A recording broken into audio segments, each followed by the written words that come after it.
Assalamualaikum dan salam muhibah. Kembali lagi di channel KJR Adventures.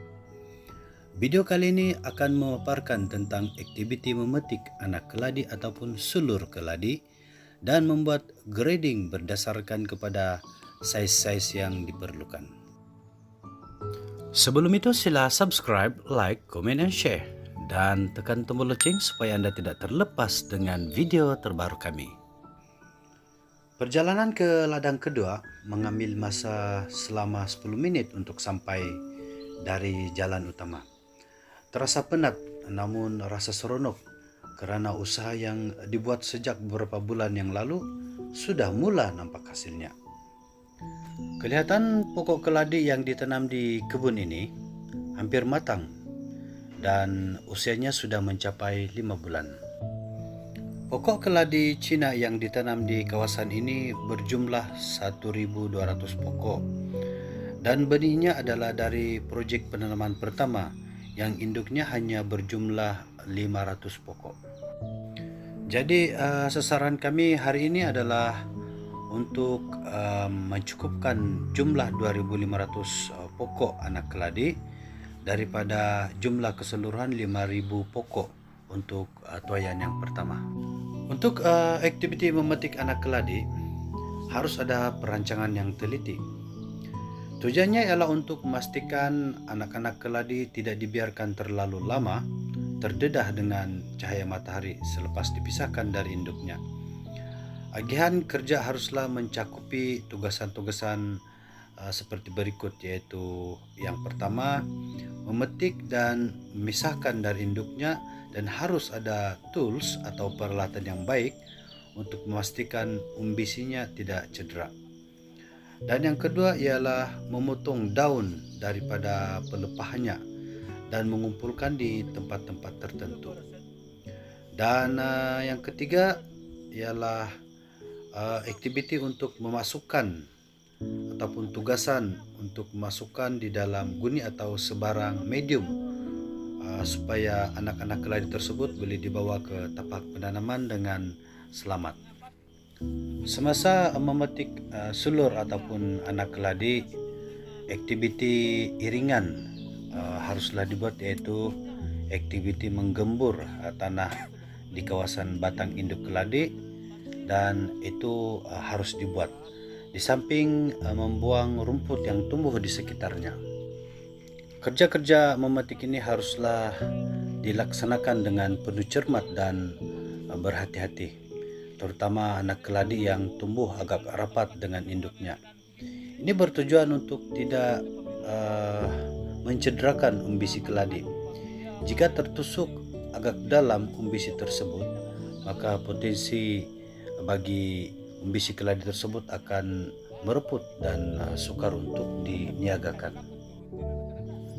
Saya selitkan di sini beberapa tips yang mungkin rekan-rekan di luar sana sudah maklum, tetapi anggap saja sebagai perkongsian bersama, yaitu tentang jarak penanaman minima untuk anak keladi, yaitu 3 kaki ataupun 1 meter.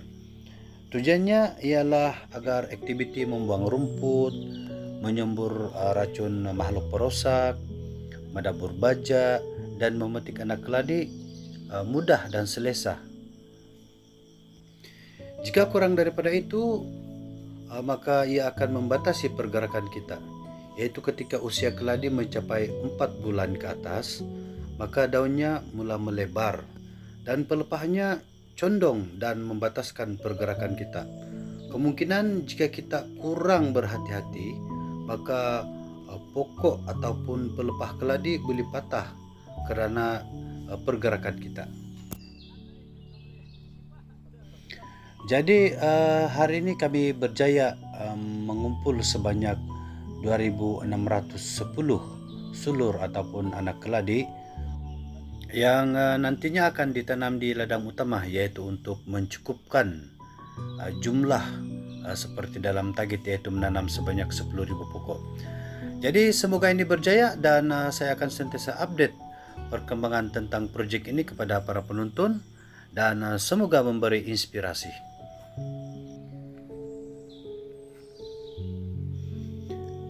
Berikut ini adalah activity auditing ya, yaitu mengumpulkan kesemua anak-anak keladi di satu tempat dan kerja-kerja grading berdasarkan size.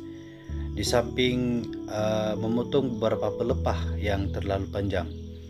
Tujuannya ialah supaya bila anak benih keladi itu ditanam, ia tidak rebah kerana kurang keseimbangan disebabkan terlalu panjang pelepahnya. Di samping itu juga audit tentang kualiti harus dibuat, yaitu memilih sulur yang masih mempunyai dahan akar sebagai sulur yang terbaik.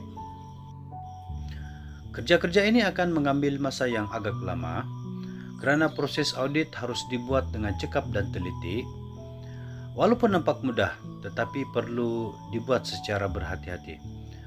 Tujuannya ialah supaya sulur keladi yang digrade berdasarkan size harus ditanam dalam satu kumpulan, dan ini untuk memastikan agar pertumbuhan sekat tak dalam satu lot ataupun kelompok.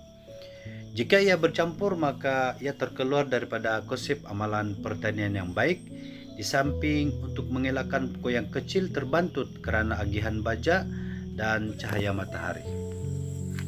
Jadi semoga perkongsian pada hari ini memberi manfaat dan inspirasi kepada Anda. Jangan lupa subscribe dan tekan tombol lonceng untuk notifikasi video berikutnya. Bye-bye.